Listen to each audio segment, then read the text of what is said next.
Olá, meus irmãos, a paz do Mestre Jesus esteja com todos vocês, que Deus abençoe quem me ouve e que o Senhor possa falar conosco sempre por intermédio da sua santa e poderosa palavra.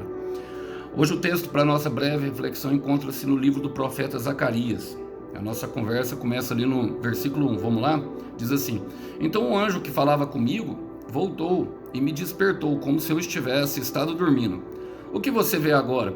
Ele perguntou. Respondi: Vejo um candelabro de ouro maciço com uma vasilha de azeite em cima. Ao redor da vasilha há 7 lâmpadas, e cada lâmpada tem 7 tubos com pavios. Vejo também 2 oliveiras e uma de cada lado da vasilha. Então perguntei ao anjo: O que é isso, meu senhor?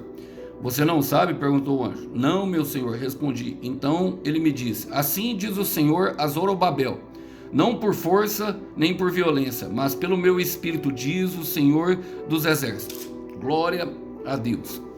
Irmãos, aqui é o profeta Zacarias junto com o profeta Ageu na missão de reconstrução do templo. Porque Zacarias tinha a plena convicção de que Deus voltaria a habitar no meio do seu povo, por meio do seu espírito, trazendo assim toda a provisão que eles precisassem, tanto para a reconstrução que era feita naquele momento do templo físico e das cidades, porque eles voltavam do cativeiro babilônico após um período de julgamento do próprio Senhor de 70 anos que eles passaram em cativeiro, em terra estrangeira. Agora com essa missão, eles estavam desanimados porque viram tudo em ruínas, estavam sem fé, sem vontade de cantar uma bela canção, vamos dizer. E muitas vezes nos sentimos assim, não é verdade, irmãos? E esse foi o profeta que foi levantado para essa missão, o profeta Zacarias, que na etimologia da palavra significa Deus se levou. E nesse momento ele tem uma visão com o anjo, esse momento que eu li para vocês. Foi logo depois da purificação do sumo sacerdote Josué e antes um pouco ali de ter algumas outras visões que ele falava, mas ele vem trazendo essa mensagem para nós que tem bastante aplicação para as nossas vidas. Vamos lá? É importante entender, eu sempre digo isso, a palavra de Deus ela é escrita e nós devemos entendê-la de forma literal, de forma alegórica, que é por meio das parábolas e as analogias que são feitas, e simbólicas, as tipologias, aquilo que representa e que tem um cunho espiritual. Essa aqui é uma leitura que nós vamos fazer mais de forma alegoricamente. Vamos lá? Diz assim: Então o anjo que falava comigo voltou e me despertou.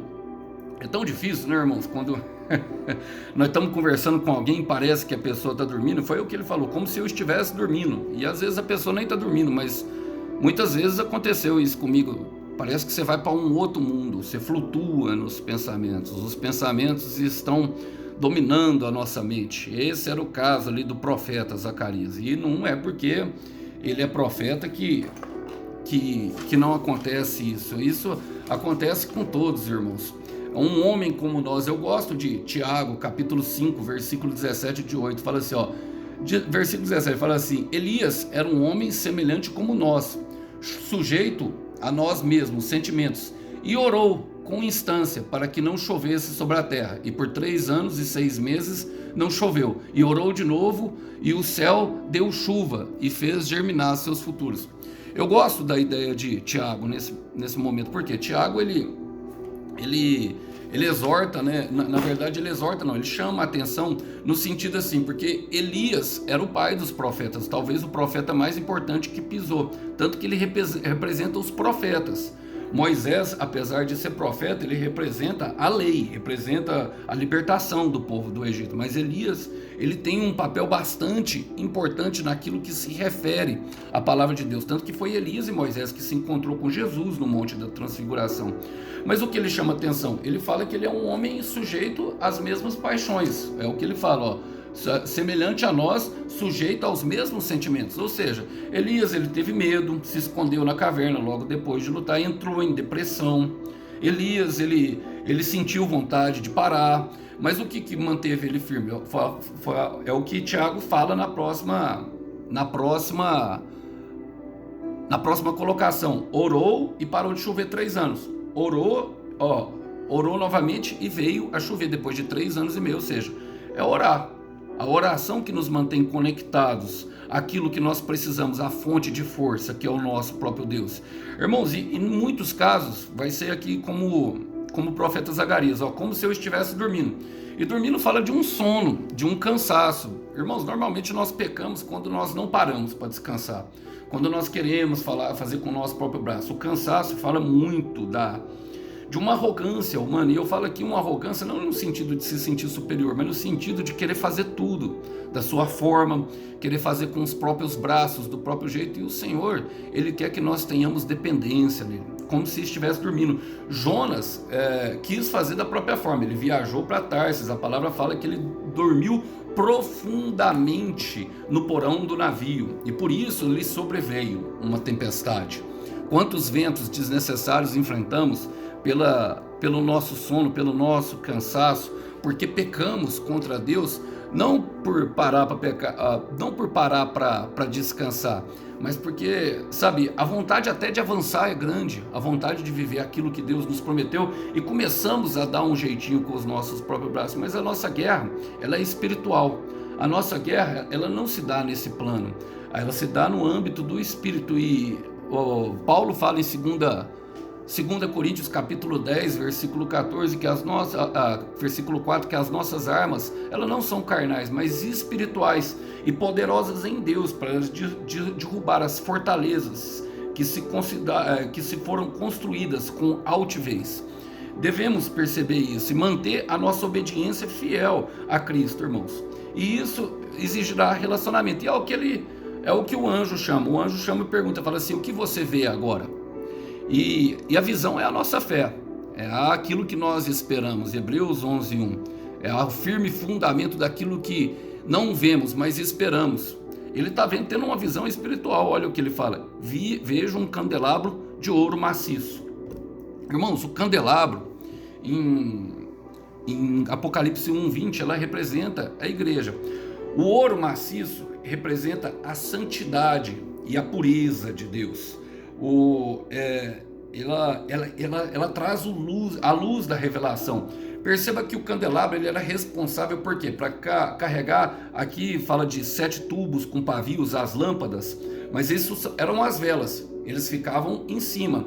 Jesus fala em João 9:5, eu sou a luz do mundo. Está falando de uma revelação, está falando daquilo que vai ser mostrado para nós, ou seja, ainda que vai ser revelado, que ainda não vemos, mas que vai ser revelado, mas fala de nós também como igreja, o nosso chamado como igreja. Eu aqui não estou falando de nome de igreja, eu creio que existe 2 igrejas sobre a face da terra: a igreja que é fiel ao Senhor Jesus e a igreja que não é fiel, que eu nem considero ser chamada de igreja, que talvez está no processo, né, irmão? Tem muito irmão que está no processo de purificação.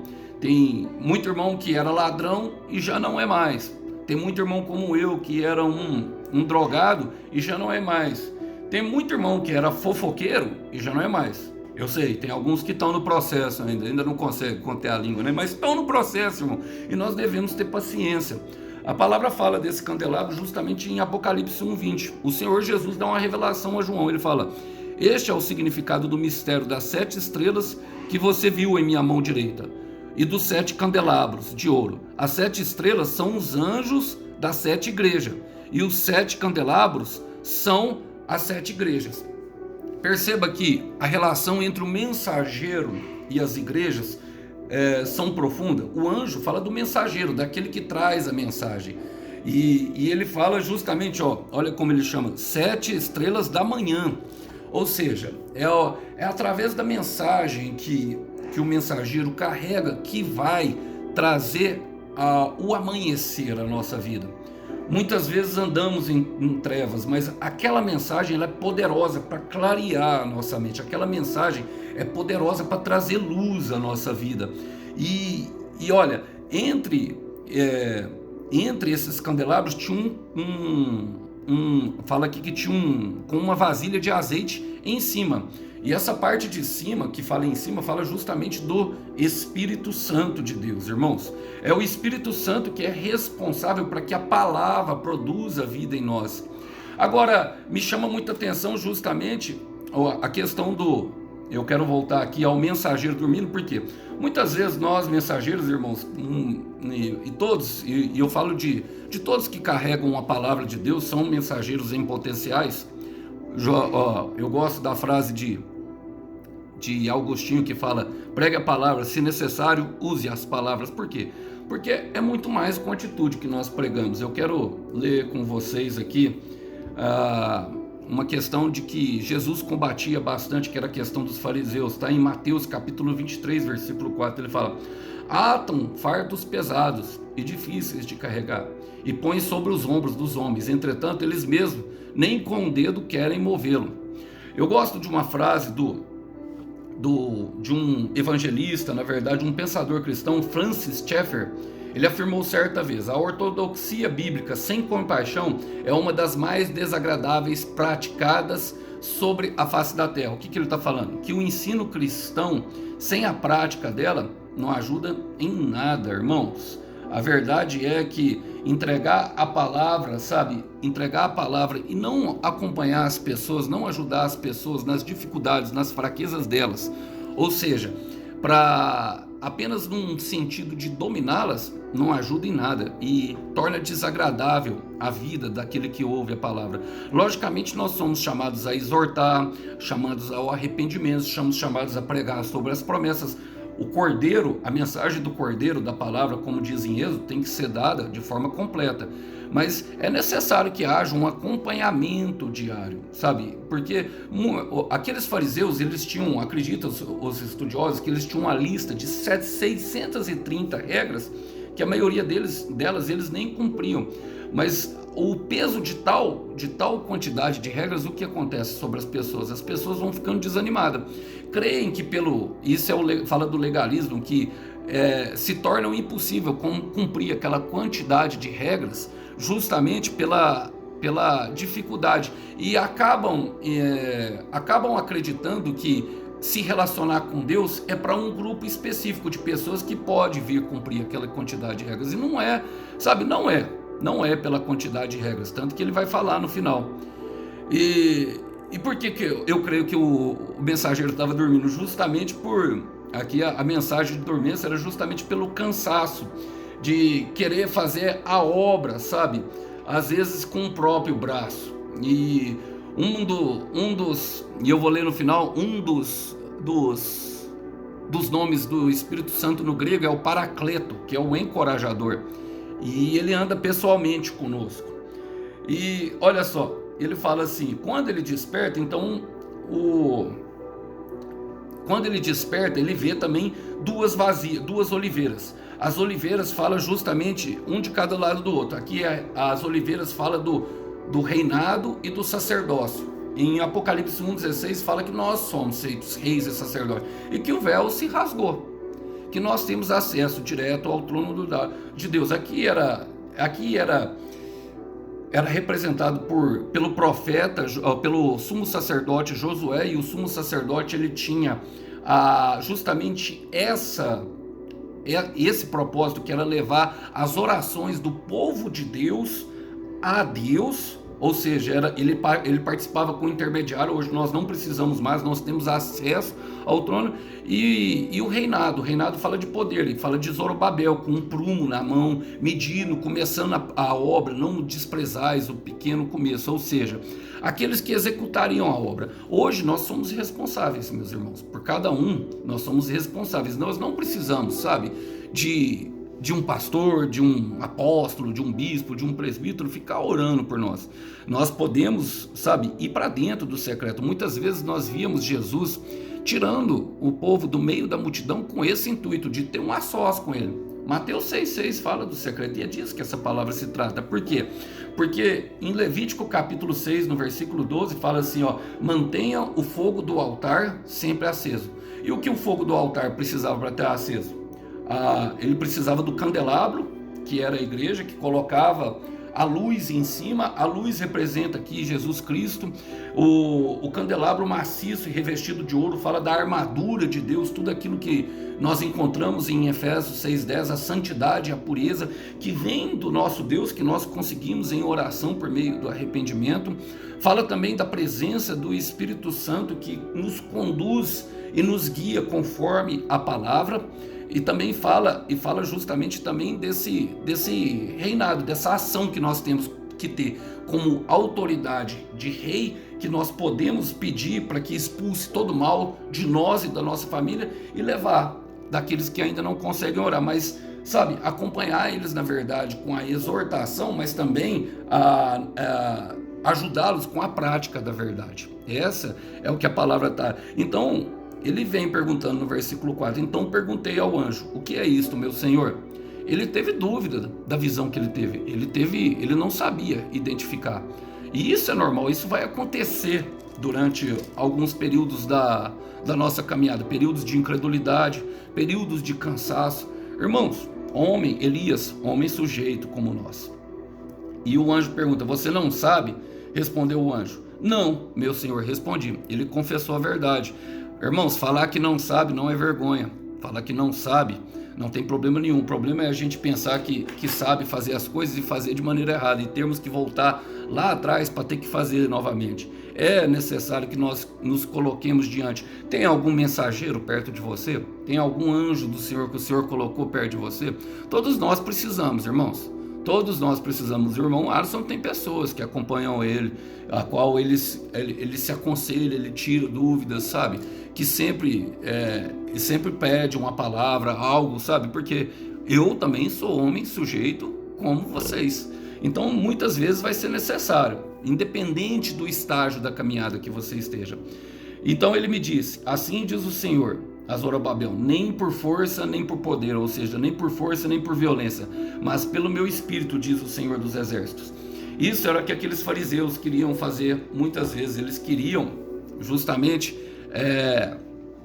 eles queriam que as pessoas se dominassem, ficassem debaixo do seu poder, mas coisas que eles mesmos nem mesmo fariam. E toda transformação interna, tudo aquilo que nós temos orado, todas as pessoas que nós temos apresentado em oração, meu irmão, é um trabalho do Espírito Santo. É o Espírito Santo que convence do pecado, do juízo, da justiça.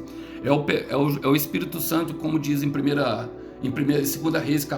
Reis capítulo 6, faz um trabalho silencioso. O templo de Salomão, que não se ouvia, nem as marteladas. Não se sabe, meu irmão, exatamente quando e em que momento que acontece o processo, mas o que se sabe é que se tem uma promessa que vai acontecer. Por quê? Porque é o Espírito de Deus que prometeu.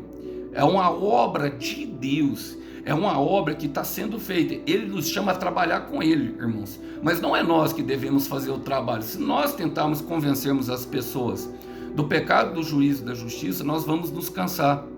Nós vamos acabar dormindo e por isso nós vamos acabar pecando também. E isso é desnecessário, isso pode ser evitado. Como? Olha, eu gosto aqui porque Jesus, ele diz em João 14, versículo 12, ele fala, eu lhes digo a verdade, quem crê em mim fará as mesmas obras que eu tenho realizado e até maiores, pois eu vou para o meu Pai. E ele fala, vocês podem pedir qualquer coisa em meu nome e eu o farei. Está falando da oração, irmão. É em nome de Jesus. É Jesus que tem o poder. O Espírito Santo é o Espírito de Jesus. No versículo 16 ele fala, eu pedirei ao Pai e ele lhes dará outro, o encorajador, que nunca os deixará. Este é o Espírito.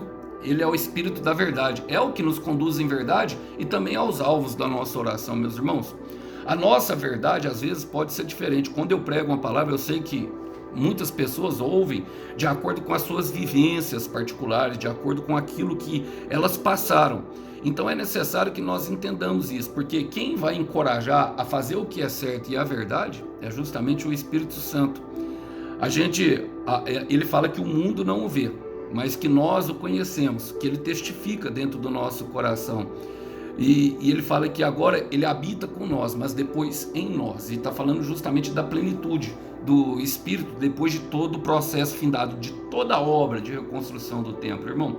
Então não desanime, se cansar, pare para descansar, não pare de avançar jamais. Às vezes esperar no Senhor para renovar as forças é um avanço. Muitas vezes vai ser necessário fazer isso para que nós não caiamos na tentação de desistir. Desistir não pode fazer parte dos planos. Quero deixar essas mensagens com vocês.